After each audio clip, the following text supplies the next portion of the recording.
Hola, mi nombre es Yasmín, estoy cursando la materia de equidad de género con la maestra Susana Jiménez, en donde vimos varios temas del feminismo.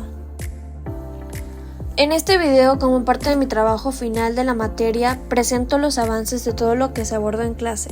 Los siguientes temas es el sistema patriarcal, el sistema sexo-género, diferencia entre igualdad y equidad de género, ahí entra la teoría de género. El siguiente es roles de género, olas del feminismo, historia de la homosexualidad, LGBT-fobia, orientación sexual. Como bien mencioné en el primer tema, el sistema patriarcal, este tema fue discutido por pensadores como Engels en su obra Estado, Familia y Propiedad Privada. El patriarcado define como un sistema de poder donde los hombres dominan sobre las mujeres y lo presentó en el año 2005. El patriarcado como una creación histórica, la historiadora feminista Gerda Lerner define el patriarcado como una construcción histórica en el año 1986, que este sistema, que tomó aproximadamente 2500 años en desarrollarse, surgió en las primeras sociedades organizadas con la familia patriarcal como base fundamental. En Críticas desde el feminismo, Alda Facio en el año 2005 dice que el patriarcado no solo diferencia entre hombres y mujeres como algo biológicamente natural, sino que se utiliza esta diferencia para justificar la subordinación de las mujeres en la mayoría de los ámbitos sociales. Este sistema también le impone restricciones sobre los hombres, limitándoles a roles específicos. Lorena Fries dice que el patriarcado sostiene mediante instituciones que refuerzan un orden social, cultural y político, en el que las mujeres están subordinadas. Este sistema se proyecta desde el año 2005 con la estructura familiar hasta la organización general de sociedad, justificando la dominación masculina. En el feminismo comunitario, su perspectiva, en el año 2014, Julieta Paredes dice que nosotras feministas comunitarias vemos el patriarcado no solo como un sistema de opresión de hombres hacia las mujeres. En el siguiente tema, el sistema sexo-género, la ONU dice que esto se refiere a las diferencias biológicas entre el hombre y la mujer, ya que algunas personas nacen con características biológicas de ambos sexos combinadas de múltiples formas intersexuales. En la mujer, la maternidad, trabajo doméstico, cuidado de otras personas, que las mujeres y las niñas se vistan de forma femenina, y los hombres son como más fuertes, agresivos o líderes. Aquí abordaremos ahora desde las feministas por Simone de Beauvoir de 1949, establece una diferencia entre sexo y género, cuestiona abiertamente la diferencia hombres y mujeres, ya que son el resultado de una construcción cultural no biológica, y dice que no se nace mujer, se llega a serlo. Kate Millett en el año 1970, en su tema Política Sexual, dice que la importancia del libro Política Sexual radica no solo en ser la primera tesis que habla de género. El sexo referido a la biología humana distingue entre sexo y género. Shulamit en 1970, en el libro La dialecta del sexo, deduce que la raíz de la opresión se basa en la propia configuración biológica de los sexos. Guy de Rubin en El tráfico de mujeres, en el año 1975, Ruby observa esas experiencias bajo los lentes maximistas. Dice que el sexo se relaciona con la biología humana, ya sea con hormonas, genes y sistema nervioso. Monique Wittig, en El pensamiento heterosexual y otros ensayos, en el año 1980, dice que la categoría de sexo es el producto de la sociedad heterosexual que impone a las mujeres la obligación absoluta de reproducir la especie, es decir, reproducir la sociedad heterosexual. No es una realidad anatómica, biológica la que crea en el sexo, sino en el poder heterosexual.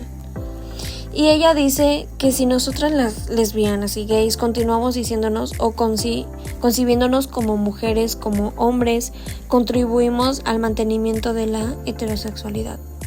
El género, por tanto, debe ser destruido.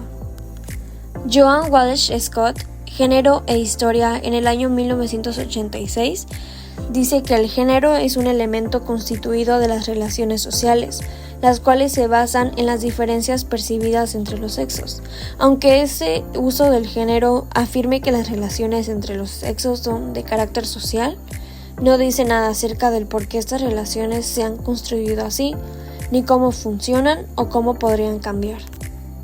Judith Butler dice que en el género en disputa en el año 1990, el género como algo performativo, es decir, el género como una actuación reiterada. Para Butler, la filosofía francesa vendría a decir que el género es una norma cultural obligada, pero esa obligación no la crea el sexo. Es decir, no es tu sexo biológico lo que te obliga a ser de género masculino o femenino. Butler se pregunta si es natural, anatómico, crósmico u hormonal, si tiene una o no historia y si cada sexo tiene una historia y si estas son distintas. Es decir, el sexo biológico, esa idea de que existen hombres y mujeres naturales antes de que le señale como tal, sería un invento para legitimar la idea de género. De hecho, se demostrará que el sexo, por definición, siempre ha sido género. Manifiesto Cyborg de Donna Haraway en 1991 dice que la diferencia de género es un constructo cultural creado, conocido por generar gran controversia en el mundo académico y feminista por su propuesta de erradicar género como noción y sus reflexiones sobre la noción de cyborg, en donde se concibe al ser contemporáneo como un ser fusionado, confundido entre humano-máquina, que no necesita de distinciones en su ensayo. El concepto de cyborg es un rechazo a los límites rígidos, especialmente aquellos que separan lo humano de lo animal y lo humano de la máquina. El siguiente tema, teorías de género, presentado por la ONU, dice que la igualdad de género implica que todas las personas, sin importar su género, deben tener las mismas oportunidades y derechos.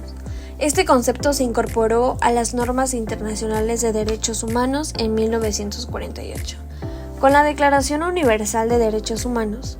Es decir, hombres y mujeres deben poder desarrollarse plenamente sin discriminación alguna. Todos nacemos libres e iguales en dignidad y derechos. Pero ¿qué pasa cuando no todos partimos de las mismas circunstancias? Ahí es donde entra la equidad de género, que reconoce las necesidades y desventajas históricas de cada género. Un ejemplo es, entre las medidas para la equidad, en algunas organizaciones se reserva un porcentaje de participación para mujeres en puestos de toma de decisiones.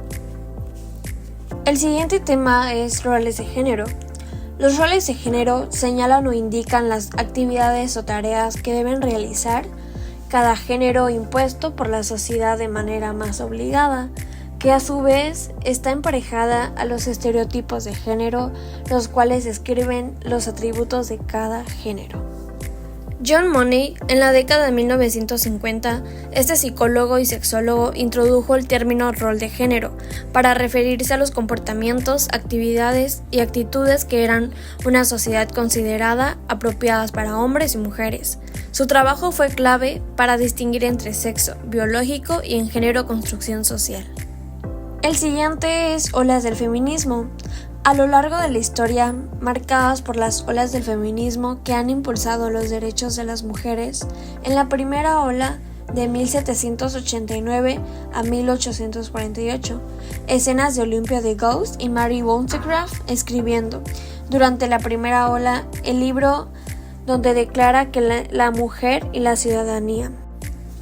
En 1789, en el libro Ejecutada en la guillotina de Olympia de Gauss, en la igualdad de sexos, independencia económica, en donde tuvo la participación política y educación igualitaria.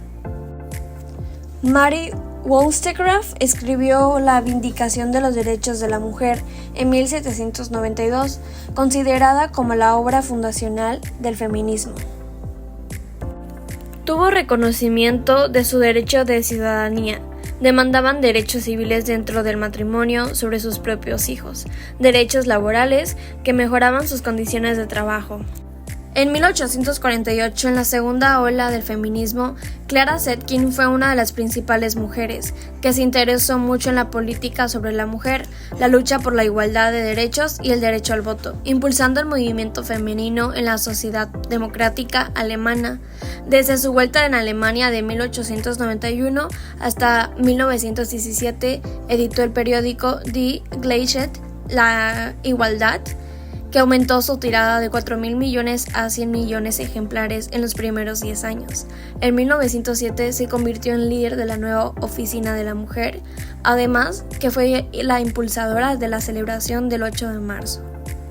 Rosa Luxemburgo, de 1871 a 1919, es otra referente comunista judía polaca, mujer que fue encarcelada en varios momentos de su vida. Por todos estos motivos, lamentablemente, su intensa vida política y su lucha por que las mujeres tuvieran un derecho al voto se quedaron plasmados. En una de sus frases, la emancipación política de las mujeres tendría que hacer soplar una fuerte oleada de viento fresco, incluso en la vida política y espiritual de la socialdemocracia.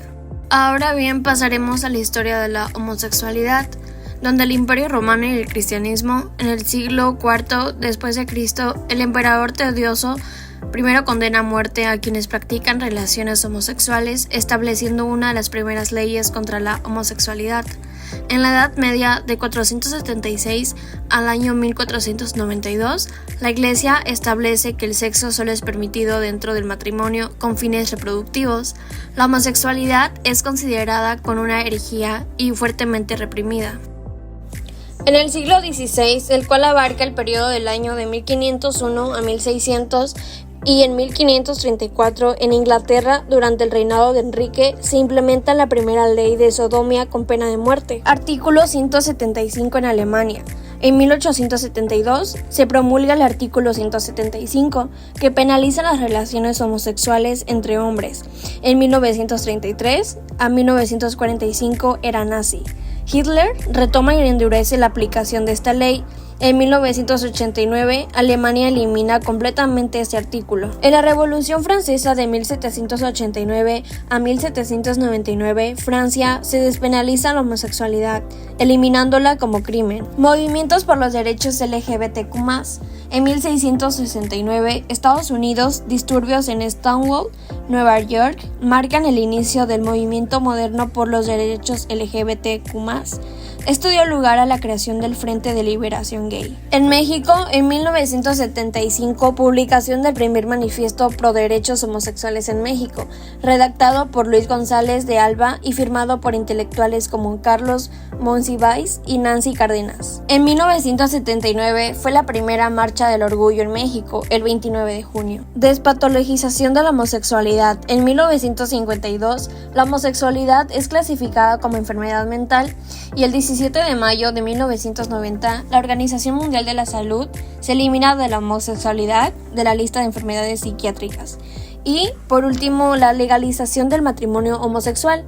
Se legalizó en Canadá del año 2005, en Argentina en el año 2010, en Uruguay 2013, Brasil 2013, en México y Estados Unidos 2015, Colombia 2016. Ahora bien, pasaré al siguiente tema de LGBT-fobia. En muchas partes del mundo, las personas LGBT enfrentan violencia y discriminación debido a su orientación sexual o identidad de género. La homofobia, transfobia y lesbofobia son formas de odio que deshumanizan y limitan los derechos de estas personas. Sabemos que cada 17 de mayo se conmemora el Día Internacional contra la Homofobia, Transfobia y Bifobia para recordar el respeto y la igualdad. La aceptación y empatía hacia las personas LGBT es fundamental para construir una sociedad justa y libre de prejuicios. En mi opinión, digo que sigamos promoviendo la inclusión y luchando contra la LGBT-fobia en todas sus formas. En el tema de la orientación sexual y la identidad de género presentado por la ONU, la orientación sexual o identidad es algo con lo que nos relacionamos nosotros mismos y con los demás. Esto se refiere a la atracción emocional, afectiva y sexual por otras. Pueden ser alguien de un género diferente, del mismo género o de más de un género. Hay personas heterosexuales, homosexuales, bisexuales, pansexuales, entre otras. Y exacto, cada orientación es válida y merece respeto. Por otro lado, es como una persona se percibe a sí misma internamente independientemente del sexo asignado al nacer. Mi identidad de género no siempre coincide con lo que las personas asumen al verme. Es importante respetar y usar los pronombres correctos para cada persona. Al final del día, entender y respetar las diferencias en orientación sexual es clave para construir un mundo más inclusivo. Todos merecemos ser aceptados tal y como somos. Siempre tenemos que recordar la diversidad es lo que nos hace únicos, y en un mundo sin etiquetas es un mundo con más amor. Esto nos invita a reflexionar que al final una sociedad equitativa no solo es justa para algunos, sino para todos. Sigamos trabajando por un mundo donde la igualdad y la equidad de género sean una realidad.